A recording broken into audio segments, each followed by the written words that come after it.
Hello, I am a white guy on the internet, Lars, and this is my podcast alongside Doplex. And while we are happy to put this podcast on YouTube because we heard that that's what you want, it is a labor of love. It doesn't really help us in terms of listen counts or acquiring new sponsors. There is one way that you can return the favor today, and that's to subscribe. Go ahead and subscribe, like, share, comment, hit the bell if you want to get the notifications every time a new podcast comes out. You can always change your mind later. That's gonna do it for this PSA. Let's get on with the episode. I'm gonna crack open a cold one with the boys, and let's get started. Oh.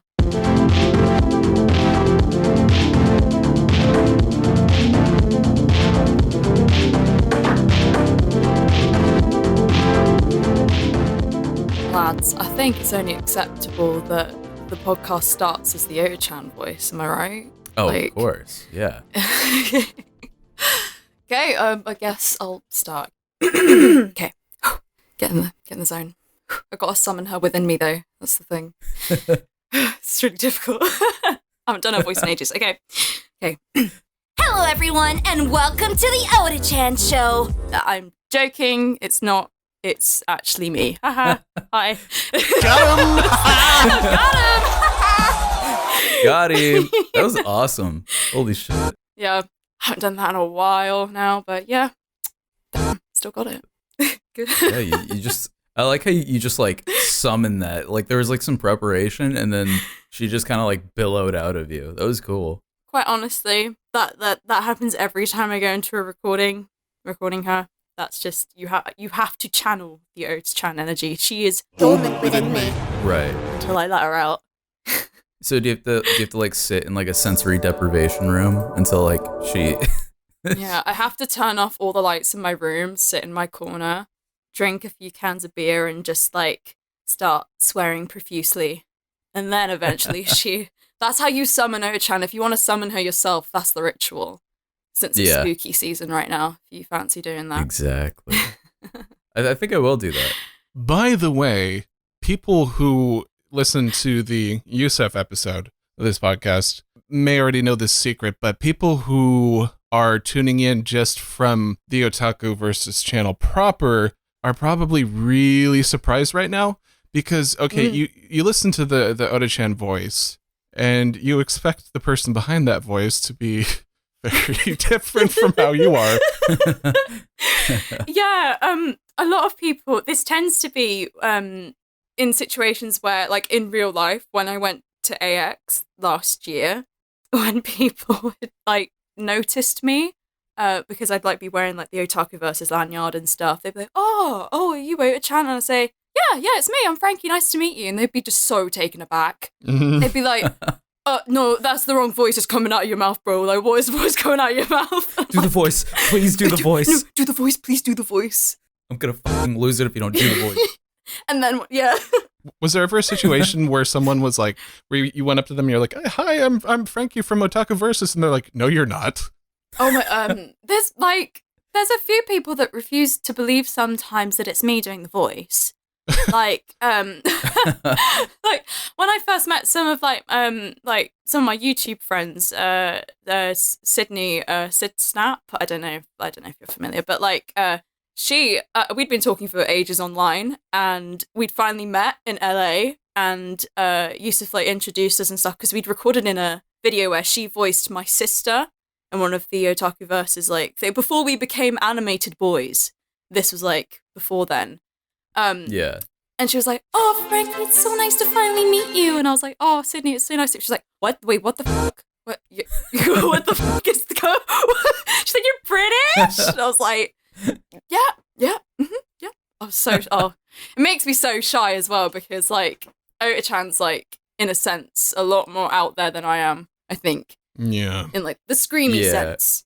Well, I speaking of which, I have one of my. We typically don't like to do questions on the show because we do, but it's not like super interviewy. But I did want to know, like, how do you separate yourself, right? Because like, I think typically if you're more, I don't want to say like timid, but if you're a little bit more reserved, right, and then you play a character that's so the opposite, like how do you separate yourself from that, from an over-the-top character I guess for me, and this has come from me, I'm studying like acting at the moment at university. It's come from being able to separate when you're playing a character, especially like Ota-Chan. It's the way you interpret that character that allows you to give you that separation, because she can be very loud and like out there, and she does the drugs and stuff, and that goes without saying. I do not do drugs. I will clarify that now. I've had a few people like ask if I do coke. No. I drink. That was my follow-up question. Did I do drugs? No, but you know, but like yeah, there's there's things that justify why she's the way that she is, that are within her own self, that are different to me. So I can be around like my friends and stuff in real life. They'll probably say I'm very loud and very out there. But in contrast with Ota-Chan, it's not because I'm like coked up on drugs half the time, you know. But she's one of the most relatable characters I've ever like come into like contact with as like an actor, for sure. Yeah. Like, some people get taken aback like that, because then that's why they assume I do drugs, because they're like, but she you know.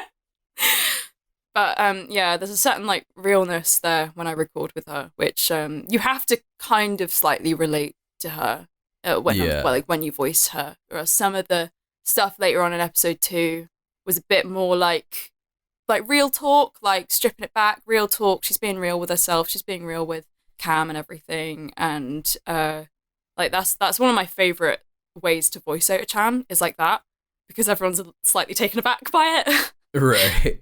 Yeah, I was going to say, because, like, you know, when watching it, it's very, like, the way you voice her, it's not like, you know, like you watch, like, anime or even just, like, you know, other, like, animated TV shows. Yeah. Like, it sounds very much like, oh, this is just a person in, like, a recording booth.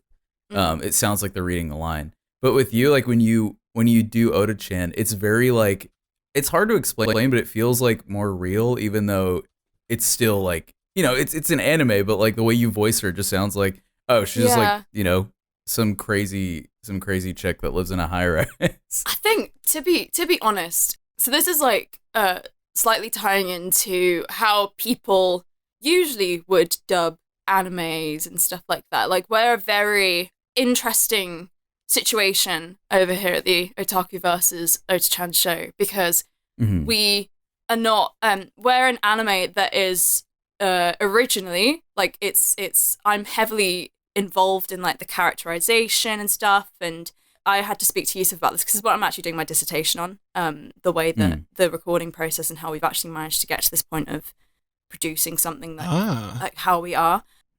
I'm a huge influence in the sense of they draw things from the recording phase. Like if there's certain parts in the script, like I'll completely improv, I'll break character. Yusuf would be like, "No, we're keeping that, Frankie. You that was really funny. We're keeping that." And that's so like her kind of personality.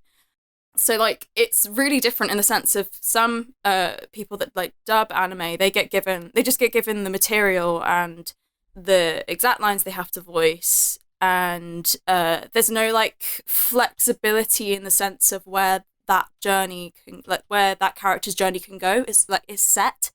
Whilst with us, it's been really amazing as a voice actress to have the opportunity to not only like influence his character vocally, but also in like really get into her head about the way she thinks about stuff, the way she would deal with a situation. Because a lot of the time, Yusuf will we'll go into a recording session. Part of it, maybe the end of an episode might not be scripted, and he'll just go, "Frankie, son, what do you think? What would she do? What would Ota-Chan say right now?" Then I proceed to go sit in the corner, summon her, and it comes out, you know, like, yeah. But there's that experience where I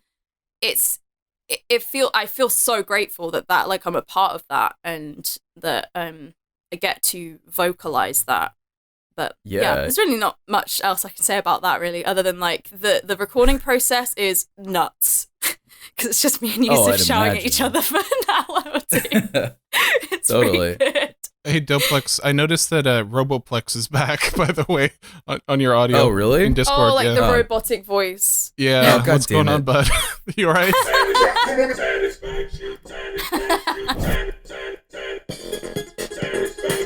All right, I guess he's gone Oh full my robot. God. Sorry. Are you? He's having a malfunction. Let's see. I think I'm gonna. Fuck.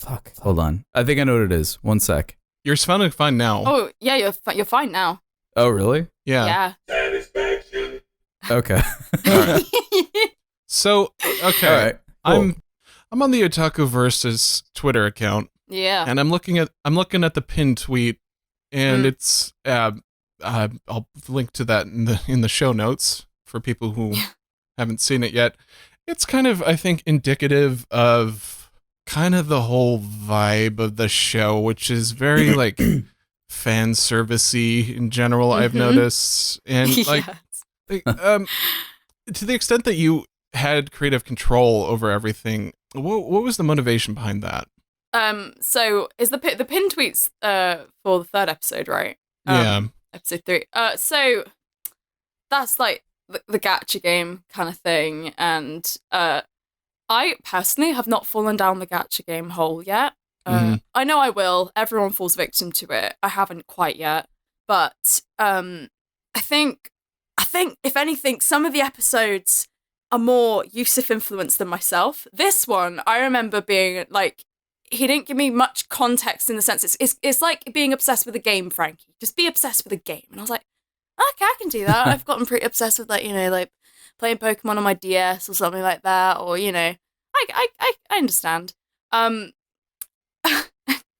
I think I've never had to scream and be rambly so much in my life in anything Ota-Chan related. So I think I channeled a lot of episode 1 vibes into episode 3, because basically like with every episode I get given more like things like storyboarding and actual animation coming back to me, which I'm just like, whoa, this is so cool. Like I can experiment so much with like how I'm gonna like voice in a certain way when she's not looking at the camera, like, I'm still trying to remember what the fuck I'm saying whilst she's bent over with her ass in the air, like I don't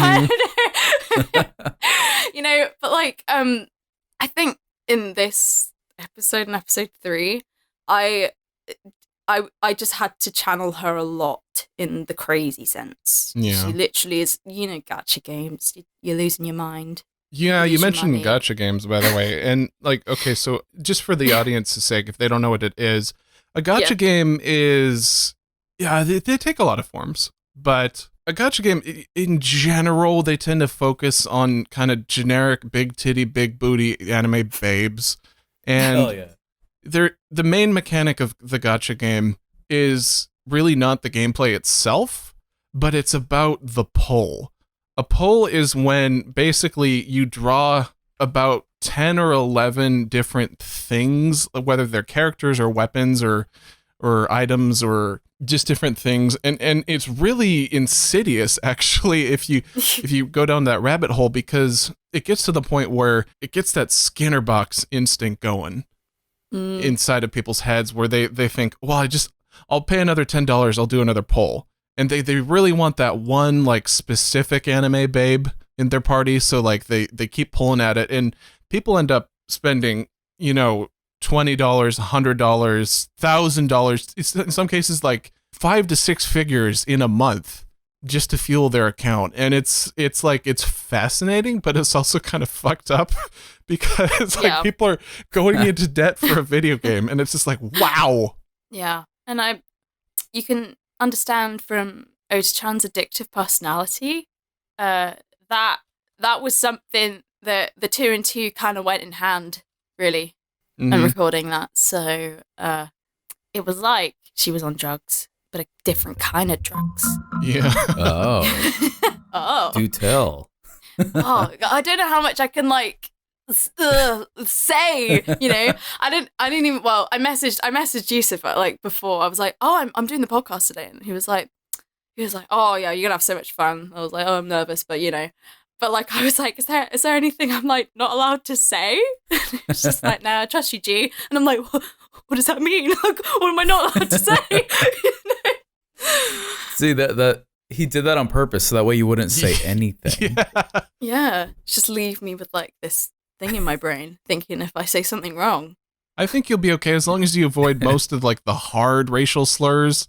Like you should be fine at that point. Yeah, you could do the soft ones. But... You do the soft one. What was that other one like that the chat came up for white people a couple weeks ago? Amir, what was that? It was like Enos or something. I think so. I think it was Enos because we asked people to come up with a new slur against white people, and I think that's what they came up with because it's like it's completely non-offensive. Like if you call a white guy an Enos, like there's no history or of trauma or anything, but it still sounds vaguely insulting. Just be like, why, thank you. I think they're just so baffled. Are you complimenting me? Oh. So that's the reaction. Yeah. Yeah. Is there a slur for Canadians? Canucks? Is that real? No, I think that's just like a nickname though. I'm gonna Google this real quick. I'll be right back. Yeah. Okay. Oh God, talk of the devil. Talk of the devil and he shall be summoned. I swear I haven't said anything, Yusuf. I swear. Oh, by the way, he is listening in right now. He is. Oh, he's here. Hey, Yusuf. Whoa. What is he watching? It's a baby. He's watching Don't a spill baby. the secrets. He's babysitting. That is Yusuf from OtakuVs, by the way, in the chat. Thank you for tuning in, bud. Yes. Appreciate it. Yeah, thanks for popping in. I went ahead and looked it up, by the way. Canuck it's not a slur. It's just like an American nickname for Canadians. Oh, right. So it's not bad. Okay. So I won't have to censor that in post. Okay. So it's like when people call Americans Yankees, right? It's kind of like the same thing. Yeah. What? You know what? Okay. Is that okay? So I'm thinking about the word Yankee. Is that like a stealth term for like, oh, those American like masturbators or something? Now that I think like, is that where that comes from? I've only ever heard it in the song. Okay. Yeah, So I think that's what it is. I think it's from the song. Like a Yankee, like they're yanking it. Like is that the origin? Yeah. Yankee, his Doodle, Dandie. That I can't listen to that song if that's true anymore. I'll be quite honest. Yankee be doodling his dandy. Yeah. Oh no. Ugh. Did you injure yourself or something? Are you okay? Fine. It's just the realization is the injury. Oh, okay. Oh. I think we broke her. Okay. Yeah, I'm still here though. Do you have any? Speaking of upcoming plans for the show, do you have any like intriguing tidbits to share with us about the future of the series? I'm still voicing Ota-Chan. At least I'm still the one. Honest to God, we have news for you. Oh no. We on the Yusuf episode. We actually did. She's on Yeah, he's saying in the chat she's on thin ice. We did float the idea, by the way, to Yusuf that maybe potentially just for one episode, Yusuf himself could voice Ota-Chan just without any context or any explanation. I think that would be really funny. I'll be quite honest. If because me and Yusuf, we tend to record our recording sessions together. So he has audio of when he's giving me like the readout of the line for me to repeat. And he's like, oh, could you do it more like how like this? So he's recorded all the Ota-Chan voice lines as well. So I'm just saying, OtakuVs redub when? Because I mean, I will step down for like maybe a week, okay, and that's the most I'm willing to do. I need to keep this job. Yusuf, I know you have those recordings. Fair enough, but I would like to see that dub. I would like to see that dub. Yeah, I'd like to see it, to be honest, because like I think Yusuf at like points can channel Ota-Chan even better than I can. At the beginning of like a recording session, because sometimes I'll be very tired, but like no, I'm gonna do it. Don't worry. Like once she's summoned. Like I have to like sprinkle salt on me and like exercise my body afterwards, But like Okay, so let's get into something slightly more serious because I think people are going to be curious to hear this. And we asked about this on the last episode with Anthpo, and I think it's a good question for a content creator. And that is, what's kind of your 5-year plan at the moment? Oh wow. This That's is for a job, so. Yeah. So like for context, I guess at the moment, I'm in my final year studying at university. So I'm studying an acting degree, and I'm hoping to go straight into work after that because we do like professional directed performances in like theatre and film. But it's just all about auditioning. And I think that a lot of actors, and this is like, you talk to loads of actors and you sort of like mentally prepare yourself for it. You're going to get a lot of rejection. So I'm thinking 3 years of rejections on the cards for me, but like successful rejection, if you will, because, you know, you just have to take the punches when you're an actor. I wouldn't see myself as an actor yet, even though the amount of people that come up to me and tell me that like, oh, you are a professional voice actor for doing the Ota-Chan stuff. And I'm like, I literally record this in my bedroom, like with my blanket thrown over my head, like summoning a demon within me. To be fair, right now, even the biggest celebrity in Hollywood is recording from their bedroom. So yeah, I don't. It doesn't make a difference. I think you're just as respected. Yeah, there is that like line, I guess, is like what is considered professional in like the COVID situation that we're in and everything having to be recorded from home and stuff like that. Like the element of professionalism within it. That's like part of what my dissertation's about, actually. Oh. Investigating that. It's just even I don't know. Having somebody who brings you coffee. Yeah, just like, you know, I'm locked down. I send someone else out there. That's a great way to, by the way, to kill two birds with one stone, is to do this YouTube thing, obviously, you know, as a business venture, but also like knock out your dissertation with it. That's a great idea. Yeah, that's awesome. It's what I'm writing about. My university lecturers for all 3 years of me being at university had no idea I was doing this online until I had to start typing up my proposal for what I wanted to do. And with a dissertation, you have to have some form of field work. And when I said I wanted to do voice acting, they were like, well, you're going to have something that you've done as field work and like to professional standard and blah, blah, blah, and see what you found out. And I was like, oh no, you're about to find something out. You know? Sent it to them. They were like, what? No, is this you? Like the whole, you do an accent that doesn't sound like you thing.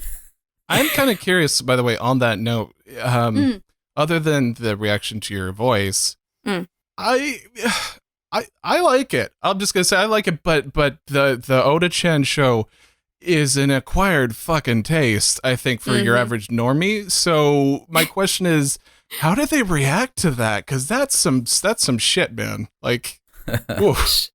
Like, it's a mixed bag. It really is, because like I like to look at the comments, and then sometimes I don't like to look at the comments, depending on what I read. Because there's that whole thing with like people, like if they liked things subbed or dubbed, but in the essence of Ota-Chan, it's its own entity where you're like, there's only one there's only one dub. Like this is her voice, you know. People get used to that. I'm talking specifically though when it comes to like your professors and stuff. Like, how did they take that? Oh, well, they like at the moment they're discovering my different vocal techniques at the minute. During I'm doing the microphone module within my third year at the moment, and it's all voice acting, and I'm sat in these Zoom calls, and everyone's there on their laptops, and you have to have your camera on because they have to see what you're doing, like vocally and physically, like as you're like projecting. And I'm just there with my interface, my headphones, my microphone and everything. And they're like, oh, okay. Well, Fran's very set up for this Zoom call. Wow. And then we get into divvying up like the parts and stuff. It's like, oh, she's doing an American accent. You can try doing an American accent.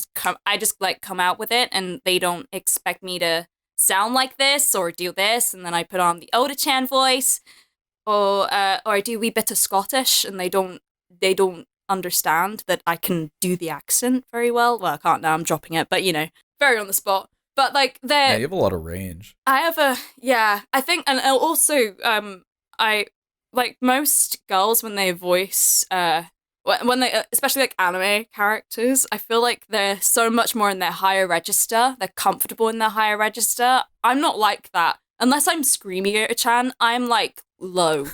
Like she's quite a low voiced, like tiny anime girl, I think, by like certain standards, which I think some people actually like about her, that she's not like all cutesy and up in the top range up here, because that's really anime girl. Yeah. See, that's what I would expect. Like from looking at her, I would expect her to be like that. So yeah, it's definitely a pleasant surprise the way you portray her. It's good that she's not that, I would say. Yeah. Yeah. Well, there's one person. My mum cannot stand the voice. Oh. She's a supportive mother. And is it the swear words or just the voice? She hates it. Whenever I send her any of the new episodes, she's like, oh, and she's this like really like takes no shit Scottish Irish woman, and she's like, oh, Francesca, why'd you have to keep dropping the F-bombs and everything in these recordings that you do? She's so cute and cuddly. Why would you do that? And I'm like, it's not me. Wait, she has Scottish heritage and she's angry about swearing? I know. Well, just she wonders where I get it from. It's obviously. I wonder where. Like... There's the Celtic roots within me. Yeah. Maybe Ota-Chan is like partly Scottish. Maybe, yeah. Maybe that's why. She just drops them F-bombs.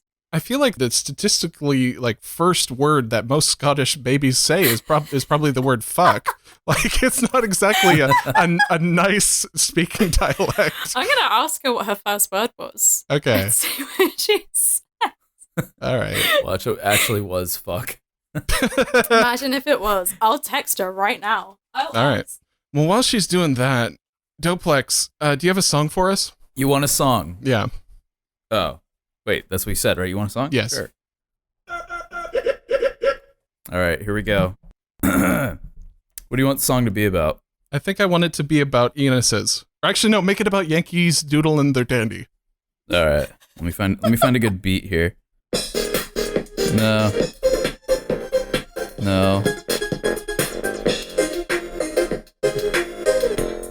Oh, there we go. Hey. Hold on. Penises and their dandies. It be all up in their handies. I'm talking about jacking off. I'm talking about whacking off. Masturbation. All right, thank you, Amir. That was nice. No worries, man. That sounded like it could be in like a sex education video. Just like at the end, like teaching kids about masturbation. Just a really cool teacher with a keyboard. Yeah, I can see the teacher being like, now that was a funny song, but masturbation is serious business. I can see like that segue. Yeah. And against God's wishes. Yeah. Turns out to be really religious. Well, depending what state you live in, yeah. Yeah. Oh, I'm kind of curious, Frankie. This is just kind of. This is a very specific thing that you may not know anymore since you're in college at this point. But what is the state of sex education in the UK right now? Oh God. Well, I can speak from the perspective that when I was in secondary school, so this was roughly about when I was like between 12 and like 16 or 17. You were only ever taught about it once every year. Oh, okay. And I remember those classes being the most awkward, the most like why the fuck am I here? What am I learning? Kind of things, because they would like tiptoe around a lot of the words like penis. Oh wow, can't say that out loud. I didn't even know. Oh God, am I allowed to? Well, we've been saying the F word, I guess. penis is allowed. No, you can't say penis. Oh, I can't say. You have to say dandy. Like I said, just no hard racial slurs, and you're fine. Yeah, and you're good. Like Only soft ones. we were taught how to strudel doodle the dandy. I guess you know. Strudel doodle the dandy. Wait, you were taught how? Like they taught you how to do it with techniques? No, Go well, on. okay, but though I remember very specifically, there was one class where we all got given like fake penises. I was about to say, not say the fake bit, the fake penises. Yeah. And we were getting taught how condoms worked and how contraception worked when we were about 12 or 13. Just because that's the best age to teach you at, not at the age of consent. I don't know where this is going, but they ran out of they ran out of penises. They ran out of penises. So they had to go. And my secondary was in a small village, so it was very to get to like the local shop, like the supermarket. It was like a 5-minute walk from the campus. So my teacher had to go out, buy cucumbers and bananas for all the rest of the students that didn't have any. And we were sat there for half an hour, like putting condoms on fucking vegetables. Mm-hmm. And I was like, what am I learning? How is this gonna help me in later life? I don't know. Maybe it'll come to me one day when I have a cucumber in my hand and all I want to do is just put a condom on it. I don't want to eat it. I mean, that's naturally how you prepare a cucumber. Yeah, that's step one. Yeah. It comes in the packaging already, Step 1. Wrap cucumber in condom. Congratulations, you're ready for a salad. Well, so I guess my question, though, is subjective opinion on age appropriateness aside. Yeah. Do you think they did a good job or bad job? I'd say on the male end of things, I think they lent more towards that than like with females, because sometimes if we're going to really get into that kind of talk, around about that age, girls would start like periods and stuff. Oh, fuck. You would have no idea what the fuck was going on. You'd be like, what the fuck's going on? Like, as a girl. I'm dying. You'd think you're bleeding out and dying. Like, you're actually like on like the bathroom floor. Like, that's it. I'm out. At the ripe old age of 15, I've made it, Like, but definitely, like, sex education-wise, it was like you had to learn more stuff online, like, than you ever did in school, just because they just really didn't talk about it that much, other than that one time every year where you put condoms on vegetables. Yeah. That was about it, Yeah. That's so weird to me, because, like, in the States, we didn't, I only had sex ed once, and that was, like, in middle school. Yeah. And, like, even then, they just put on, like, some, like, old-ass video for us to watch, and we're just like, okay. Oh, yeah. When they reel out the fat-ass TV with the big, the big back, they put in the VHS tape, and you're like, oh, boys, it's about to get real. And then the TV turns on, and it's just, like, illustrations of penises and vaginas. Yeah. By the way, Amir, when you say middle school, just for the UK listeners, approximately what age was that? Yeah, that's, like, I think 12, I think. Okay. Yeah, like 12, 11 or 12. See, I feel like 13? 12, 13, unfortunately, like, it sounds like a little young, but there's going to be some 12 or 13-year-old kids that, like, get into it too early that might benefit. I get it. But the thing about sex education in America, though, is it's terrible. Because we have this thing where every one of the 50 states thinks they're super special, so they want their own rules, and they don't want to play along with everyone else.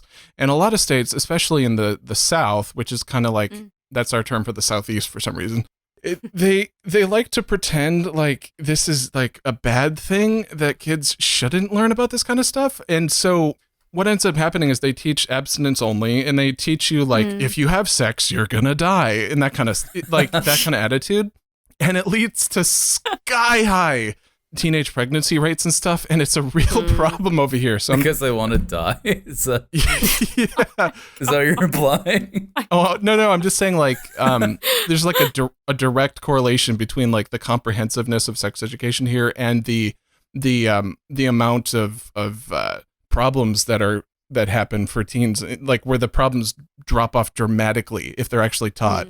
And there's kind of this thing where people in the United States look to the UK, whether it's correct or not, as like this liberal bastion of progressive values in comparison. So I was just that's why I was asking about that, because there's some interesting cultural differences there, I think. Yeah. I mean, like, being within the education, like, like, my sister's, like, she's, like, 16-ish at the minute, and, like, she had barely had any classes in it. Like, not as much as I had. Like, they've been cutting back on that kind of stuff because they've been leaning more towards teaching us when we're younger about the changes to our bodies rather than the changes we could possibly do to other people's bodies, kind of thing. It's like, well, I think maybe you should teach them about both. Don't pick and choose. Just, there needs to be equal amount of information spread about both of those things. Do you think maybe now that we live in the age of the internet, there's some assumption that a kid's just gonna like traumatize themselves at like 10 or something, and that they don't necessarily need to teach it as much? Because I feel like you're gonna kind of come across it pretty young on your own now these days, because there's no effort to censor the internet whatsoever anymore with that kind of stuff. Yeah, there is definitely like the internet is a dangerous place. You can access the wrong kind of information. You can easily educate yourself in the wrong way. Yeah, that kind of thing. Hence why it should be pushed to be taught more in schools in the safer environment rather than a 10-year-old accidentally stumbling upon hentai. You know? Like me. Oh no. We did have a channel. It was called the AZN channel that would play hentai late at night, and that was kind of my discovery. And I was just like, "Yo, these dudes drew some fucking titties! Holy shit!"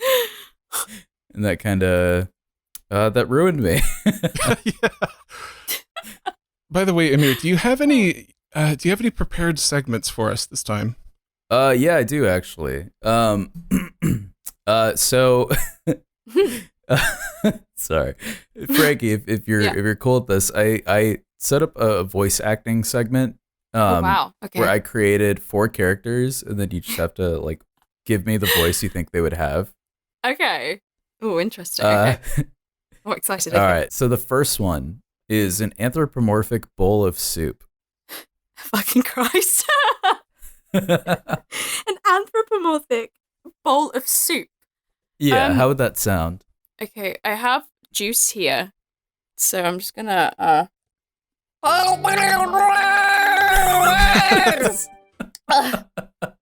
sounds about right. Yeah. I was not expecting that. But that was like that was perfect. Accurate. Oh my god. Yeah, I'm the complete opposite. I was exactly expecting you to do that. Oh my gosh. Oh, it's fantastic. And then the next one, oh god. And the next one is a dog who smokes a fuck ton. Oh, dog. Okay. What kind of dog are we talking here? Like, are we talking like a bloodhound, like a really like sad-looking bloodhound, or like a little chihuahua? Oh yeah, a chihuahua who smokes a lot of cigarettes. A crackhead chihuahua. Right up here. Yes. Yeah, I smoke 50 a day. I don't know. I've never done that voice before. There you go. Podcast exclusive. Yusuf. Can you say the following line in that voice? Stay in school, kids. Stay in school, kids. Right. I can see that character saying that like at the corner of a supermarket, like looking at kids and like trying to help. Yeah. Oh my god. That was great. This is killing Doplex. Keep going. Oh man. And then I have Jesus Christ, but as a bouncer at a nightclub. Oh gosh. Okay. That's a little bit tougher. Oh, gotta think here. Like, I think the nightclub should be called like Holy water. The Holy Water. Like, do you have your Holy Trinity card kind of thing? Like, can you get in? Yeah. Okay. Okay. You want to come into the Holy Nightclub? You must present me with your Holy Trinity card. I don't know why he sounds like that. I You kind have of like weird Sean Connery. Just had him in my brain. I was like, yeah, that's the one I'm going with. Wow. I'm trying to imagine like him as a bouncer at a nightclub taking forever to say a word. Oh my You God, must. Yusuf said, "You ain't getting in with those sandals, mate." Oh God. Oh my God. That was great. And then the last one I have is a pretty easy one. Just Joe Swanson and or Markiplier. It's kind of the same thing. Oh, like, hey, Peter. Like that? Yeah, Peter. I can't do anything other than Pete. Like, hey, Peter. Yeah, he has that kind of goes downwards Hey, when he's yes, yeah. hey, Peter. Hey, Peter. Yeah, I can't do it. Hey, Markiplier here. It's kind of the same thing. Yeah. To be fair, by the way, for some reason, Amir has chosen to exclusively give you male voices to try to tackle. I mean, the only I'm trying to challenge her. the only Okay. boy voice that I'm confident in is like one that every girl can do, I think, which is the Ash Ketchum voice. Oh, bust Oh. out if you can. Yeah, like I can do that pretty well. Like ever since it was that one, I can't even remember what the movie was. It was the one where Pikachu speaks. Oh, Spoilers. God. That fucking Oh, I yeah, just yeah, do yeah. it for the meme all the time. It's because I always want to be with you. Yeah, it was. Oh, Yeah, I'm just like, Pikachu, why won't you go inside your Pokeball? that's Holy pretty shit. good. That's insanely good. What the fuck? Wow. Yeah. But it's only that one line. That sounded like a direct like clip. Yeah, that was really good. Although I think she was saying like apparently like all girls can kind of do that. It's because it's like a It's- very easy voice. Yeah, it's very much like a kind of vocal fry, up in the head resonance kind of voice. Yeah. So it's very Yeah. like if I made it more like elongated and bouncy, that would be Ota-Chan's voice. Like Mhm. because it's kind of like deep but not too deep in the sense of like a Yeah. like a female voice. Well, I feel like if you can do that Ash voice so well, then you could probably do Bobby Hill, right? I don't know. Ooh. I have not experimented with this voice. Like, so many doors have opened for me now. Ever since I've been able to do this voice. That's what we do here on the first podcast. We open doors. Realize my potential. Doors you didn't even know were there. Yeah. Because I feel like Bobby Hill is just like a more timid Ash Ketchum. I'm okay, Dad. Wait, I need like a Can you like a reference or? like a reference. If I listen to him, I'll be able to try and like. Wait, what's this? That's my purse original. Okay, let's listen to this. Oh, yeah. Okay, I'm listening to it. He goes, That's my purse. he goes like downwards. Okay. That's the only thing I heard him say in that clip, and that's the only thing I will say. Okay. That's okay. That was worth the wait. So anticlimactic. So are you going to be a voice actor now? Like, is this like your thing? Like, this is going to be your job? Oh, I really want it to be. I so Okay. want it to be. You're really good at it. Thank you.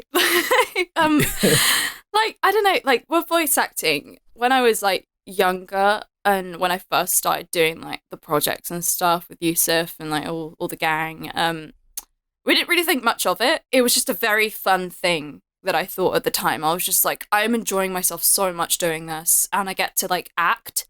So that's a bonus. But as I've gotten older and as I've had to make decisions as to what I want to do with my life, like performance has always been the constant in my life. Always. Like I know I want to go into that business in the arts. Never once did I think it would be voice acting because it never quite settled for me like, oh, I really enjoy voice acting and like doing this. I see this as a fun thing. Never like, oh, I'm actually good enough that I could possibly do this as a career. And once I started thinking like that, that's when it kind of settled in for me, like going to university, like that's what I want to pursue. That's what I want to do. So Yeah. definitely working on the Ota-Chan show has given me that kind of kick up the butt to say, you're literally voicing in something of professional standard.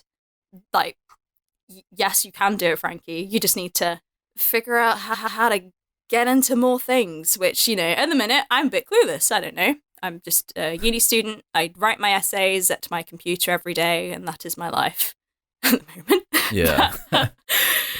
So, I mean, so to your point about, like, you know, you have it, like, this giving you that sort of, you know, like, kick in the ass to, like, you know, actually get into the industry a bit more. I feel like what you're doing now with Ota-Chan, it's like, it's a lot more than just like voicing a character. You're voicing a character that's so unique, and like, I don't want to say like, I mean, I guess I could probably say like hasn't exactly, obviously anime girls have been done before, but like this style and like the way it's embodied has not been done before. At least to my knowledge, I'd say it's pretty fucking unique. I don't know. I think that you'd be pretty. I think it'd be pretty easy for you to find something if this is under your belt. Yeah, because I feel extremely proud knowing that when I eventually get around to doing, like, because I have loads of people asking me, do you have a demo reel? Do you have like a commercial reel? Like, do you have any of these reels? And I don't, but I know, like, I will be exceptionally proud when I get around to making one that I'm really proud of, that Ota-Chan will be on there. And that people will recognize me for that, because so many people recognize me for that. And that makes me really happy, because when I first started doing things like performance stuff, like I was really into musical theatre, and I would always be really set on if there was ever like a musical theatre performance of Les Mis or Matilda or something, like I'd want to be cast as Matilda, or like all these set characters that like never really felt like my own when I'd be singing them. And when it comes to voice acting in Ota-Chan, it really does feel like this is like a baby that has been spawned between loads of different people. But because I give her the voice, there's just that really special place there with me that I can genuinely call her my own, because she has developed with me, not only like as a character, but as a voice actor, I've developed through it as well. So like, I can't wait to be able to use what I've taken from Ota-Chan to pursue more things, because it surprises a lot of people that I haven't been in stuff, because they'll think they will think they've heard me in things, and I'll be like, no, I haven't. That wasn't me in your anime. That wasn't me. Well, yeah, I mean, that makes sense, because it seems like you hear Ota-Chan on the show. She sounds like someone who is voiced by a seasoned voice actor who has like a decade in the industry. So that like, that makes complete sense. Yeah, it does. Ooh. It does boggle my mind. People are fangirling over you in the chat right now. Really? Oh, I can't fucking believe Yusuf and Frankie are here. Yeah, that's good. Bruh. Big bruh moment. Bruh. Is it weird to you guys? Like, okay, so only semi-recently would I say, because like we just kind of put the podcast on YouTube very, very recently, and it took a long time to grow the show to the point where I would say we have quote-unquote fans. Is it weird to you guys to have fans? That's such a strange concept to me. I find it so incredibly strange, just because there's a line with like my online self and my real life, I'm a student self. It's like I'm living a double. I'm like Hannah Montana. Like, that's how I feel right now. Like, whenever I'm online and I put on the purple wig, I summon her within me, I do my recording, you know, that is like a completely different world to what I'm living in reality, like with me as an actual person. And it's only when like I log into Twitter or something and I see like fan art and stuff like that, and I'm like, oh, that's really cool, and then I stare at it for like 2 more minutes and I'm like, I fucking voiced that character, like what the fuck? Like it can really get overwhelming sometimes. And I think by next year, we're like, fingers crossed, like if the conventions are running, because of like hopefully COVID's not too bad next year, like with the convention season, like when I go, it's every time I've went to AX, more and more people have recognized me, and the more and more overwhelming it feels sometimes. Yeah. Because I'm like, oh, I'm actually recognized in the street. That is a very big first for me.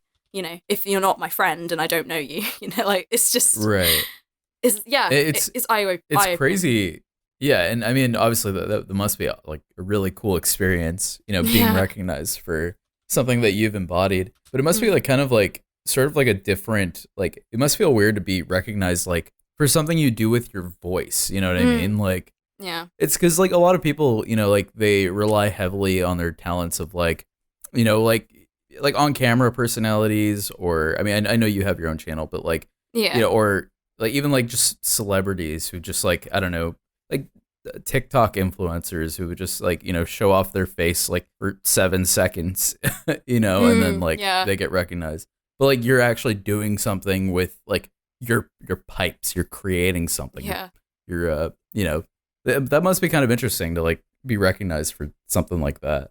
It really is, because now like I've started to pursue other things. So I've started to stream on Twitch because all my friends were like, you would be an ethot for sure if you started streaming on Twitch. And I was like, no, I won't. And I reached like 1K within like the first 2 weeks. I was like, oh God. Okay. Right. It helps when you're British as well, because that's like the extra thing. Like people are like, wait.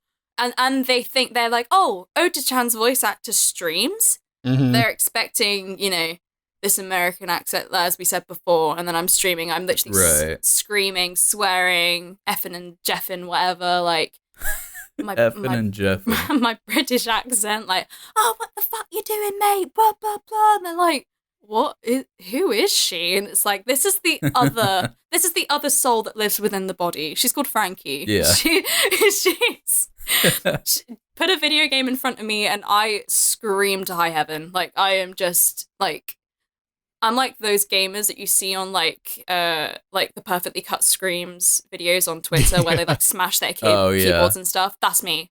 That is me when I play games. Oh my god, don't hit me. Oh my god. Yeah, Twitch has helped like separate, I think, in a way, like personalities, I guess. You could create a whole nother character. Yeah. Well, like, I guess the other character's me. Like, yeah, but I mean, know. like, within, like, a show, or, like, within, you know, the Ota-Chan show, like, you could have a whole nother character that's just more so based on Frankie, you know? Or she could just be herself, though. Like, maybe that's a good time to do that. Meets me, I, like crossover. Like, it's just like... Ota Frankie. Oh. Ota Frankie. They did the fusion dance. Who are you? I know you, but you don't know me. I'm you, but stronger. In the show, she's like self-aware. Like before we started the like natural like anime side of things. Like when I'd break character, it would be self-aware because I'd stay in Ota-Chan's voice, but I'd be like, "Oh, Frankie, you fucked up for fuck's sake!" Like, you know, like blaming the voice in her head, kind of thing. Yeah, like it's how I like to think about it. It's just like. When she's slightly slipping, that's when like I break character and it's just like, oh no, okay, she's gone. I gotta summon her again, you know. It's scary, but that's the genuine mindset I have. Like, I'm actually summoning a fucking demon within my body. Like, I can't think of it any other way. By the way, it does require some talent, obviously, to be able to voice something that is not in your native accent. And I'm curious how you even got there in the first place. So, my friendship group, so like with everyone that's like involved with otaku-vs and stuff, like the show, we come from everywhere. Like predominantly a lot of my friends are from the US, and like they're from like different parts of the US. So I've got like a few friends that live around like Chicago, Denver, Ohio, like around like those areas. So I think and I've been friends with these people for like approaching 7 years, like a long time. So I've been surrounded by their voices for so long, and the kind of like as well as listening to anime and dubbed, because predominantly I listen to it in dub just because I'm dyslexic, so reading sometimes is very difficult. So you can imagine when script reading, like that's why I break Nothing character wrong a lot. with that. Absolutely nothing wrong with that. Like, but I've been surrounded by it so much that when I did eventually start like experimenting with my voice and what I was capable of, I just pick up certain little things from people's accents and how they would say words. Like, I don't know, like a word that's really different, like that I say, like in my British accent compared to like Ota-Chan saying it. There's certain words I struggle with, I know, but like I only find out in the moment, and it gets to the point where me and Yusuf are sat there and like, oh, we're gonna have to rewrite that, G. Nah, no, I can't do that. I can't do that word. You know? Yeah. So, yeah, like, I definitely think it's because the people I'm closest with and I surround myself with during the process definitely have an influence on that. Yeah. Because other than that, like, really is something that my voice is just developed with, I guess, just finding my own different voices for things. And as a young kid, I was really annoying, so I did the voices at the time. This is just what I hear, by the way. I don't know if it's true or not, but I just like that the idea is that going from British English to American English, like it has its difficulties, but going the other way is like significantly more difficult because I feel like American English is flatter sounding, like it's less fancy. Yeah. Yeah. Is that true? Yeah, there's a few actors that there's a show I'm watching at the moment actually on Netflix. Are you guys like Haunting of Hill House, Bly Manor? Like they reprised like the same actors for the series. Oh. And there's one actor that in Hill House he played the youngest brother in a family, and it was an American family. And then in Bly Manor, he's playing this Scottish man, and honest to God, and he's British himself, and he'd managed to like switch all these different like accents so flawlessly. Like it was really difficult to pin because I was convinced he was American. Convinced when I listened to it, and I think that's sometimes when people listen to me and they're shocked by it. Some like if you listen to someone's putting on an accent first before you actually hear their voice, it's like you can convince yourself of one thing and then be in denial about it for the rest of your life once you hear how they really sound. Right. So, yeah. I wonder if it's harder for like somebody with a British accent to go into like American and vice versa. Because like I feel like it's, I mean, I don't know, like granted I'm not an experienced voice actor, but it's so hard to do a British accent and do it like as good as somebody doing an American accent. Yeah, that's what I was saying. And it's like, it's really easy to see, like, if you ever watch Broadchurch, which is a British show about this small town where, like, a kid gets murdered. David Tennant, who's mostly famous for Doctor Who, he plays like, the detective inspector.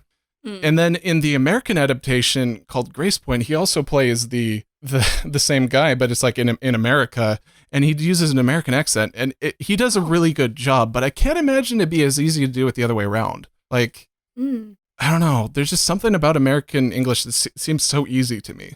Like there's like British is like American English in italics or something. I don't know. That's like the best way to formulate it in my head. I like that. But granted, we already kind of speak like that. So I wonder if it's just because our brains are just wired that way.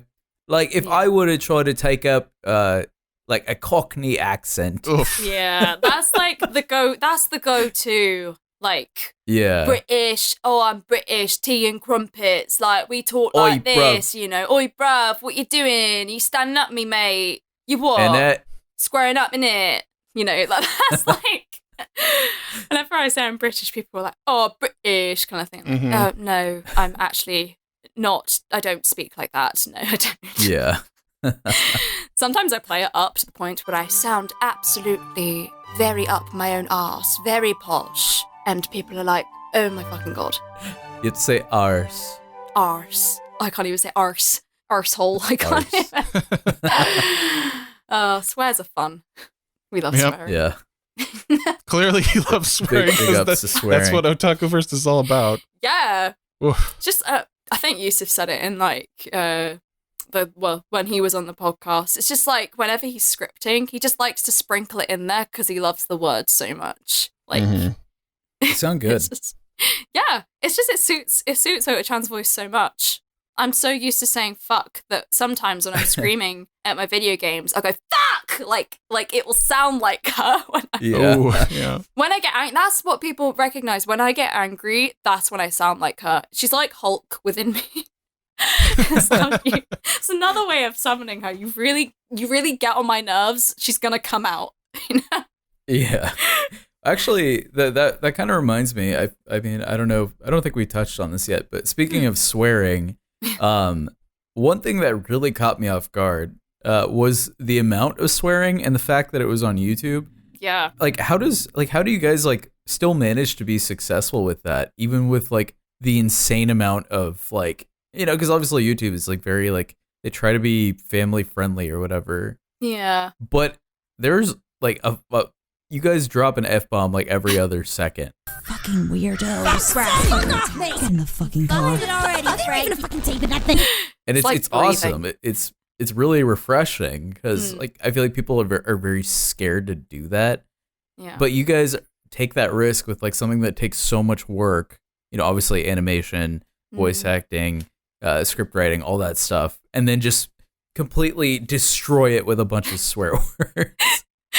I mean, like, there are some points because Yusuf says this as well, like, the script is never done until I've, like, looked at it and I've gone through it during recording, because things change as soon as I record. So when, like, we've got the episodes up right now, maybe those episodes would have had, like, at least 10 or maybe 30 other F-bombs that would have been dropped if I hadn't, like... Okay, it's becoming slightly a tongue twister now, and I can't say, like, the F-bombs, like, quick enough or something. Although I think I could if I had practice. But, yeah, with YouTube, it's definitely, like, with like, the monetization and stuff, like, when that got taken away, I think it was just like, do you know what? We're just gonna keep doing whatever the fuck we want to do, because fuck YouTube, in the sense of you're not letting us do what we want, so we're just gonna keep doing it, and if you don't like it, then fuck you, as Ota-Chan would say, you know. Like, just put, like, it's like a plaster in like a gaping wound. It's just like, fuck, yes, that's brilliant, fuck, yes, we have an issue, fuck, just put fuck, you know. Just Which makes sense, because I mean, I feel like that's how most people speak. Yeah, and if anything, I think that's a really good analogy of the Ota-Chan show itself. It's just Ota-Chan, you know, there's the cracks in the walls and everything's falling apart. She just puts a tiny little plaster on it with fuck, you know. Yeah. I think that encapsulates the show very well. That's a great great box quote. Like, if there was ever a video game, it should be on the back. It should. I like that. Gosh. Ota-Chan video game when, by the way? Ooh, yeah. Yusuf, when? I want to know. Is that a Yusuf? thing? Let us know, bro. Yusuf! I mean, there's so many gaming references in the show, you know. Yeah. Like, I was. Can I say the one thing that really caught me off guard? Yeah. Was the Papa John's coupon. I was not expecting that. That like product placement for no fucking reason.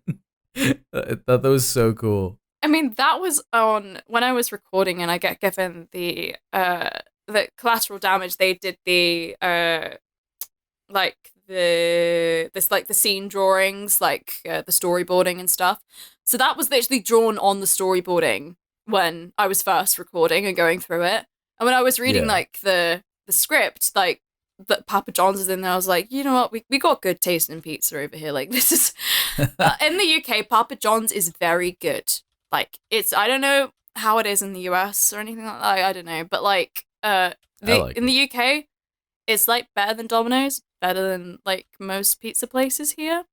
The most expensive over here, so you know that was a big deal down the phone. You know, so yeah.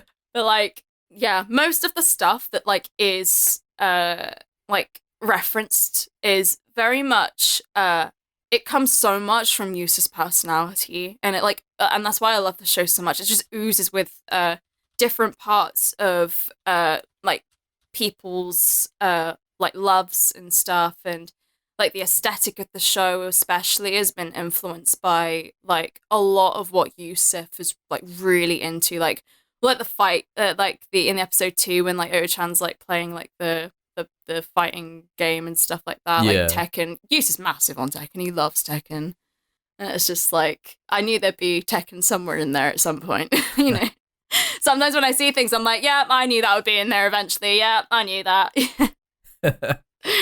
Yeah, that's another thing too. Speaking of aesthetics, and Lars, when I say the word aesthetics, I want you to add reverb on it, please. All right. Aesthetics. Giving it time to ring out. Speaking of the aesthetics of the show, it has probably the most. I'm trying to think of like a strong enough word. The most fucking awesome aesthetic I've ever seen in like an animated show, because obviously it has that like vaporwave, that like sort of like city pop / future funky. It's everything, man. Like that, everything about the Ota-Chan show is just like, this is. I wish there was more shows like this. Yeah, I was gonna say, I imagine when Amir watched this that it was gonna be just basically crack cocaine for him. Like, oh, it was very much up his alley. Was, yeah, yeah, it's like, so good. With everything that influenced the show, I remember like even when we'd sit down and talk about, okay, episode 3, episode 4, episode whatever we were talking about, what the episode would be like, we'd be satirical, and we'd stick on some like future funk, like chilled out music. Like that would be the kind of headspace we'd be in when we were like formulating things, and especially like in the beginning of developing everything. Like I will never forget when Yusuf launched the Patreon, and the night he launched it, he obviously put like the goal is 3,000, I think, if I remember correctly. And I remember him saying, he was like, it'll stop at 3,000. Like, so sure of himself that it would. And waking up to see that it was not that, and he had to produce an anime. It's like, shit, boys, I gotta make a show now. Just, oh my god, but we all knew it was gonna be like a very like ambitious project, and we knew people would like support it because of the potential that was behind like every single kind of Ota-Chan project we did prior to that.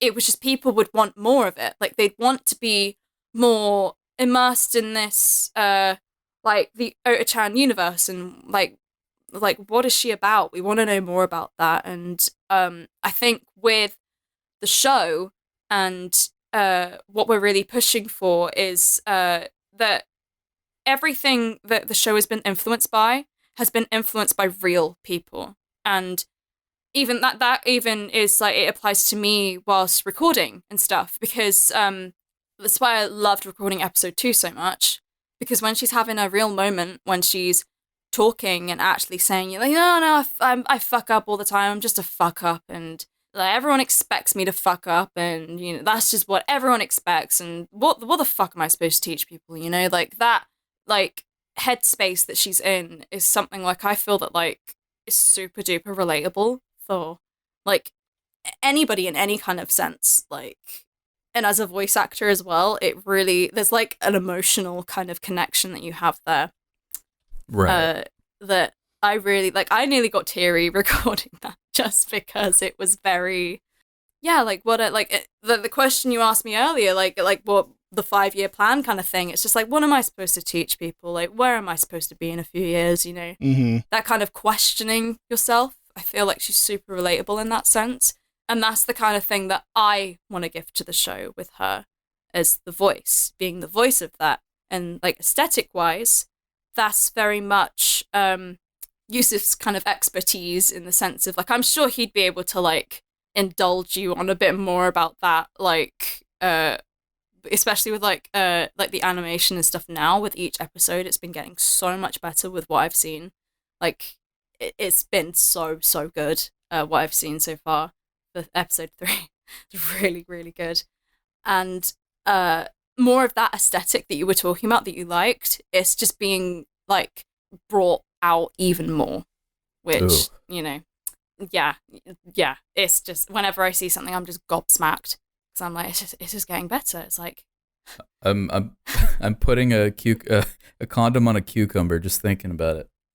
oh God. You know, it's interesting because I picked up on the term episode 3, and it's reminded me that something really of interest here. I think let's talk about this for a second from the perspective of content creation, because most projects don't have the kind of momentum and fandom and buzz and hype when they have 3 episodes to their name. Like that's really hard to do. Yeah. So why do you think that people seem to have latched onto this to such an extreme extent when the amount of actual content that's out there is just like several minutes? I think genuinely because of how ambitious it was when we first announced it. Like, we're doing this. Like, we are definitely gonna do this kind of thing. That ambition kind of sparks all kinds of reactions out of people. There's like, oh, I really want this to happen. I really support them, what they're gonna do. Or there's people that are like, I just want to watch this blow up in their faces kind of thing. You get like the different kind of angles on it. So therefore there's like different kind of like traction that builds up with that. I think, and also a big part of it is that we've had quite a loyal following from when we like first started doing like just random little anime skits, even things that I wasn't even like voicing in necessarily, that all of us, we'd be like friends just sat in a call like, oh, that'd be funny in that like video, or that'd be funny there, you know. We built a kind of world with the stuff that we'd done prior to that, and I think that like speaks for itself, and it spreads. And I think when the Ota-Chan thing really stuck when we first introduced her, and even when I go back and listen to her voice, it makes me cringe about how much I've kind of changed. Because that was when I first started doing the accent, and that was interesting because I'd like really stumble over my words and stuff. But I was finding my feet. Yeah. But it stuck with people. It really stuck with people, and people had like asked for more of that, and I think that's what people kept asking for more of on the channel. So, you know, just meant I just kept up with the voice acting thing. That was a big plus because I enjoyed doing that. But definitely, I think it's also within, like, if we're going to talk about like the anime as like an anime community, I don't think anybody else really is like investing this amount of time into the kind of content that we're creating. And like I can say that quite confidently because like I can literally see behind the scenes with like Yusuf loses fucking sleep over some of the stuff. Like he is a machine. And also the animators, that are incredibly hyper talented. I've had some of them message me saying thank you for the way that you voice a certain thing. Like, it's really helped me be creative with the animation, and to hear that is even better, you know. And it's just the amount of support I think we gained from that is what has made that the show take off in that sense. Like, very rambly, but a very rambly answer, I understand, but that's fine. Yeah, definitely. I think you did a great job of answering that. I mean, you guys definitely presented it well. I mean, it's definitely one of those things that, you know, like when I was saying earlier, how like just it's this nice like package, right? It's this like very kind of like modern style anime, but also very retro. It's basically like what people like on the internet, but in anime form. So it's pretty easy to sell, and the fact that it's easy to sell has to be obviously accompanied with the fact that it's executed correctly, which I think, you know, you guys did such a good job with the show. So I mean, it doesn't surprise me that it's doing as well as it is, because it's I mean, you guys do a really good job. You voice her very well, and the character is animated really well. So it's just a nice gumbo pot. There's my food analogy for the day.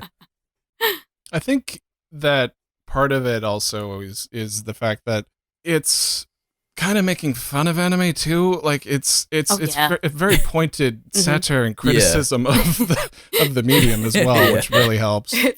It's very self-aware. Yeah.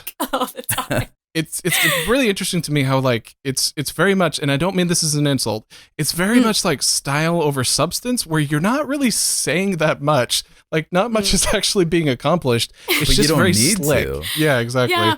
Yeah. Yeah, no, definitely. That's so fucking true. Holy shit. I think that's why I like it so much, is because of how self-aware it is. Yeah. Yeah. I feel especially when I'm recording as well. When I'm saying lines, I'm trying not to crack up, because I'm like I know why I'm saying this line. I know it's like in the beginning one, it was so influenced by and I think you picked up on it with Yusuf, The Wolf of Wall Street. Like the first, it was like, I'm gonna help you help yourself by helping me, like, you know, kind of thing. And it's like I could be spouting absolute shit, you know, but with everything that's happening, it's like, well, why would you buy it? Just look how adorable I am. You're gonna buy this, you fucks, you know, like you're so gonna like not give a shit about what I'm saying. It's because I'm a fucking adorable anime girl. You're gonna buy it. Gacha games. But like, you know, I think episode 1 especially is a point in case there. Yeah. Oh, speaking of which, if you guys are gonna do an Ota-Chan show video game, why not just make it a gacha game? Because then the bucks come in right away, and you get your whales. Yusuf, bro. Yep. Take note, Yusuf. That's a big investment. By the way, you were talking about how like, this is one of my first appearances on a podcast. I'm worried. What do I expect? And I'm curious if there's anything like you were hoping we were going to get into that we didn't. Oh gosh. Well, with this being like my first like talk on a podcast, I really didn't know what to expect. I knew you were gonna try and get me to voice things. I knew. So I was like, I'll have my water ready. But did you know I was gonna get you to voice an anthropomorphic bowl of soup? I must have had a premonition in my dream to have this glass of water right next to me for that moment in time. That is, you did summon that pretty quickly. I have a sneaking suspicion you've done this before. You know, it's not my Voice first acting. radio. Yeah. No, not just voice acting as a bowl of soup. Yeah. Oh gosh. But yeah, I don't know. There really isn't anything like, I guess like maybe people know me and guess my personality from the character that I voice, and they only really get to find out snippets about myself when like I'm streaming on Twitch, or like I post the odd tweet, you know, that kind of thing. So like how am I like different in like the sense of like as a person to Ota-Chan? Because I think like when I think about that, I am extremely contrasting like as a person. Like there's like facts and stuff. So like obviously I'm a university student, which is very different to Ota-Chan. Like from like a perspective of me and like outside of YouTube and outside of uni, like I'm a young carer and I look after my mum, and that's something people don't like know like, a lot of the time. I think I did a live stream raising money for fibromyalgia awareness, because that's like what she is diagnosed with, and like that's like another big part of my life that you know, a lot of people don't like know. And to be fair, I don't talk about it a lot, but it's something like I don't like hide or anything. But like being a carer is a humongous thing in my life. So in the sense of like the time that I get to record and stuff is a very nice like release of kind of all the stress and everything from like uni, from being a carer, from just like everyday, can't deal with people, interacting, God, living with flatmates, kind of thing. It's a really nice, like, stress relief from that, which, you know, sometimes people do confuse me a lot in my DMs with, like, talking to me as if I was a crackhead, purple-haired girl. Yeah. Which, you know, they'll ask me, like, do you have, like, a contact? I'm like, for who? The crack cocaine? No, I don't. You know? Literally think I'm a crack dealer. Like, I'm not. I'm very, very much the opposite, my dude. It's okay. You could be honest with us. We're not cops. Yeah. Whew. Okay. Could have getting a bit hot. Oh boy. That's really interesting, though. I mean, I feel like, a lot of people don't really think about how, you know, the character that's being portrayed is obviously not going to be like an exact carbon copy of the person behind the voice. Yeah. But that it is like a very interesting stark contrast between, you know, the character you're voicing and yourself. It's like pretty much like polar opposites, but you can channel her. For example, when you're screaming "fuck" while playing a video game. Yeah. It's in my most angered moments where she is summoned, because me as a person, I'm actually very calm. I don't often let myself lose my cool in situations, and Ota-Chan is very much the opposite. So sometimes I have to get angry in order to achieve that kind of level of like lost control. Right. It's really difficult. Because I'll be there going, oh yeah, I'm so angry right now. Ooh. Yep. Like the least convincing thing. Yeah. You do, by the way, speaking of things about Frankie that aren't Ota-Chan, you do also have a YouTube channel with a pretty decent amount of followers on there. And is that like, I notice you don't really upload much on that. Is that kind of on hold at this point to focus on Ota-Chan, or? So I think part of it was when I went to university. Obviously, you have to like put a lot into that.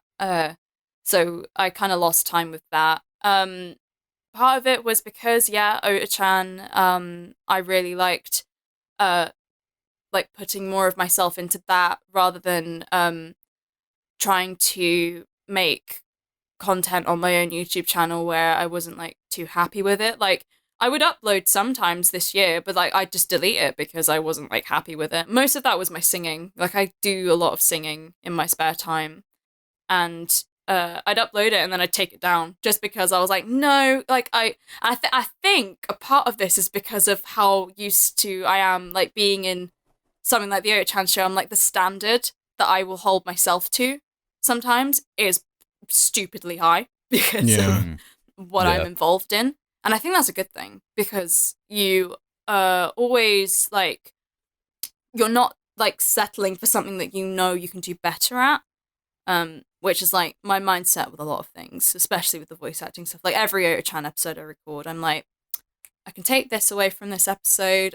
I'm not sure how I voiced that, but like in the next one, I know like what I would do and how I would approach like a script differently and stuff. And I apply that to whatever I do on my own channel. If anything, I think it's because I stream a lot more on Twitch as well. I think I've been super frequent with that now. Like I'm almost streaming like every like 3 days a week at least. Yeah. And that's where I've grown like a mini platform for myself in the sense of I've got regular viewers and they'll come and like watch me scream at Final Fantasy 13 for about 2 hours. But like, yeah, I guess it's not lack of motivation. It's just holding myself to an extremely high standard, I think. Yeah. Yeah. Final Fantasy 13 gets a bad rap, I think, by the way. Also, I think we should take some live questions. If people would like to say something on air, now is the time. Go ahead and indicate in the chat if you'd like to. Speak now, or forever hold your balls. All right. I'll go ahead and unmute Jake from Spook Farm. Okay, first off, I want to say Lars is like a genie with these nicknames. But second off, what's your opinion on like people harassing both like Twitch streamers and like those who are, I guess the term is weebs. What's your opinion on all that? So like, do you mean like the stigma behind it, like the weeb kind of label, and then having that? Well, I'm referring to like what I'm talking about here is mainly like Twitch streamers they're like hiding their face. They're using like these alternate webcam things that match their movements, but they're like some anime girl. Oh, I see, like VTubing, right? Yeah, like, yeah. the whole I VTuber guess. thing, like exploding.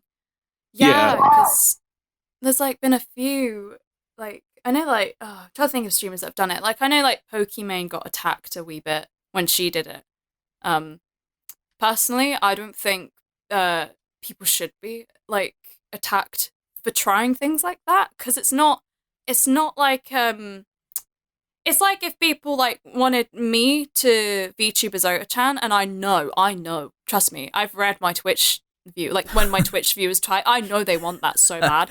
I know they do. But it's like maintaining that character for so long, I think that would be very difficult. Very, very difficult. I feel like it would also ruin the novelty of it. You know, like I feel like if she was like always just readily accessible, like it wouldn't hit as hard when, you know, a new episode comes out. Yeah, and that's like what I feel like the charm of that is. Like I really feel that like having her not as like a VTuber kind of thing, as a lot of people like it'd be so good if you did that. Why wouldn't you do that? Like definitely, as you said, like hit the nail on the head. Like the novelty of it, and a place where you can find her is in like this one certain place. I feel that that's like very special, and like special to her. And to answer more of your question, I feel like if it's accessible to people and they want to try it, in like Twitch, and sometimes it can be people that are not confident with the way they look and stuff, and that is something that you know, a lot of people can struggle with sometimes, feeling very self-conscious, and it makes that platform more accessible for people like that, and people that want to try that. So I'm personally think that it should be something that people shouldn't have such a negative stigma for people trying to do that, in that regard, I think. But it's just my opinion. All right, thank you very much. And thank you to Jake from Spook Farm for asking the question. Let me go ahead and toss it. We're going to do 2 more and then we'll call it a night. Let's do Christmas Girl. Christmas Girl, you're unmuted. Nice. Okay, so I know you said earlier that like sometimes you cuss like Ota-Chan when you're playing a game, but does the dirtiness ever last longer? Like, do you ever accidentally cuss out like your friends? Is it like a demon inside of you? I mean, there have been points where my friends have been taken aback about like the way that I can string the amount of swear words that I do one after the other in a voice that is not my own.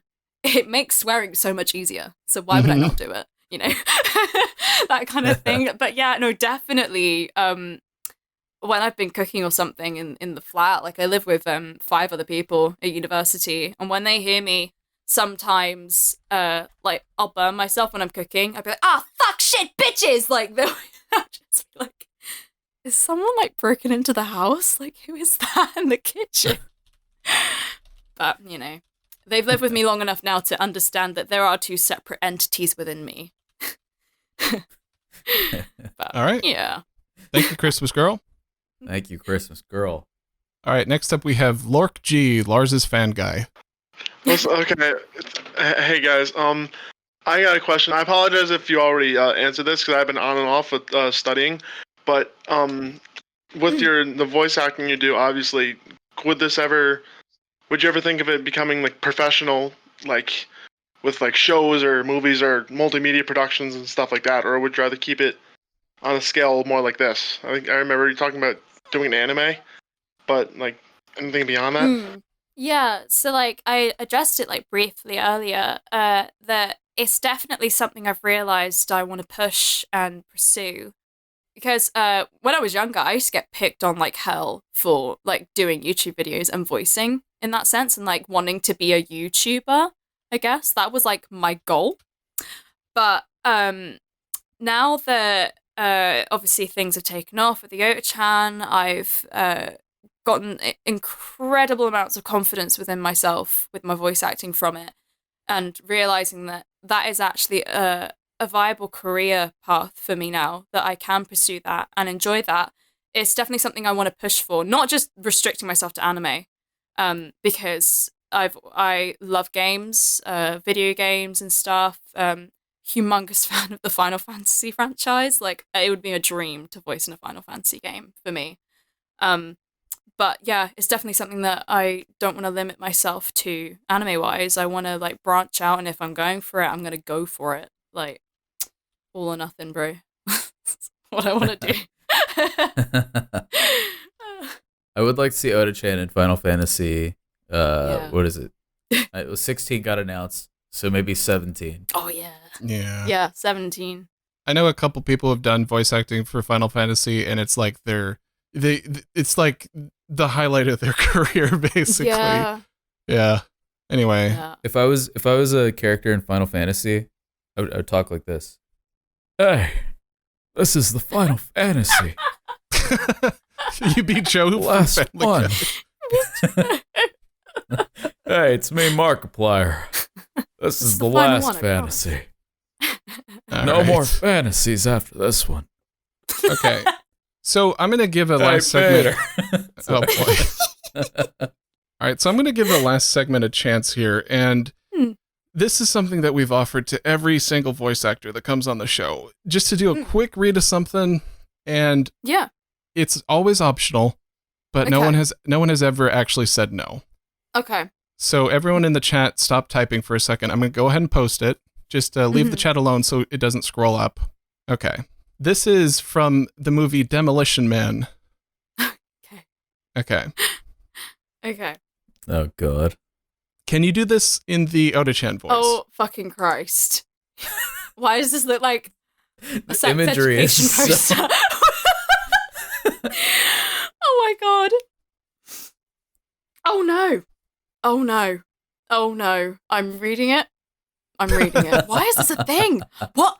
Why is this a thing? It's a good way to poop. Oh my God. Okay. In the Ota-Chan voice. Oh God. Why does this like the step what the how many step waifu program? I can't. These were the steps that were never voiced. Canon. Or Okay. you could do this voice. Oh no, I can't do the voice. My brain was like, no. You can do it in Ota-Chan. Okay. Step 1. Take 2 of the seashells and place them between your fingers to be fucking Christ. Okay, to be used like chopsticks. I'm gonna break characters so fucking much. Okay. Step 2. Using the 2 seashells, gently pull the feces, oh my fucking God, to remove them from your posterior until bowels have been completely emptied. Oh my fucking God, what? Okay, step 3. Using the 3rd seashell, there's a 3rd one? Okay. The 3rd seashell, scrape away any, oh God, fecal, I can't pronounce Fecal words. remnant. Scrape away the fucking crap from your posterior. Step 4. Dispose of all 3 seashells in the toilet and flush, you dirty fuckers. All right. Fucking God. Oh, that was amazing. Holy shit. Oh, God. Can we get some claps in the chat, please? That was awesome. I'm so glad I have like my door shut and everything. Like my flatmate's like, what the actual fuck is going on? All right. So with that out of the way, Frankie, where can people tune in? Where can people tune into your stuff? So, let me get this right. So my Twitch is where I am mostly. So that's like twitch.tv/Frankie_Lollia. I post lots of shit tweets, so you can follow me on my Twitter. That's the exact same handle. And yeah, on obviously the OtakuVs show, you can watch that on the YouTubes, and yeah, very much appreciate the support there, and very, very glad for you having me on. So thank you so much. Thank you for coming on. You can also check out the Yusuf episode that we did, the other part of OtakuVs. Yes. I'll put a link to that in the description. And also, guys, if you're watching this on YouTube, that's awesome, because we just launched a channel and we're really excited to have you here. Please go ahead and subscribe. You can always change your mind, but just go ahead and hit the subscribe button now. It really helps support the show. I should probably put the link to the YouTube channel. Where is that? God, Lars, so unprofessional. Shut the fuck up, Amir. We'll play a song shit. while Lars gets his Yeah, gears shut the fuck straight. up.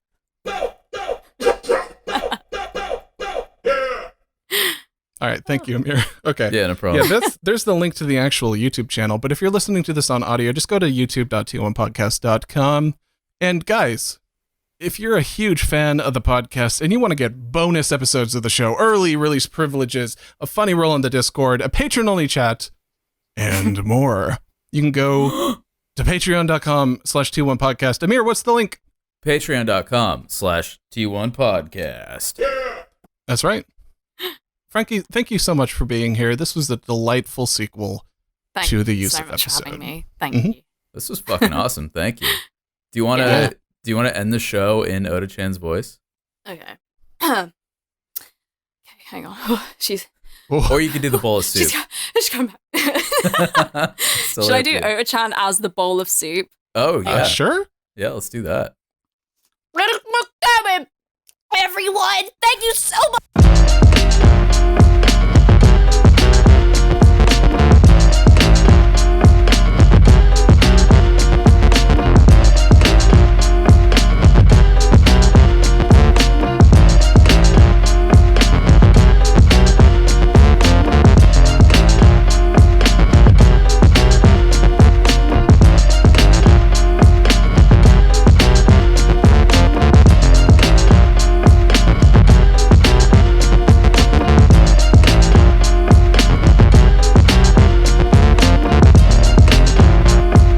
All right, let's clap on 3. 1, 2, 3.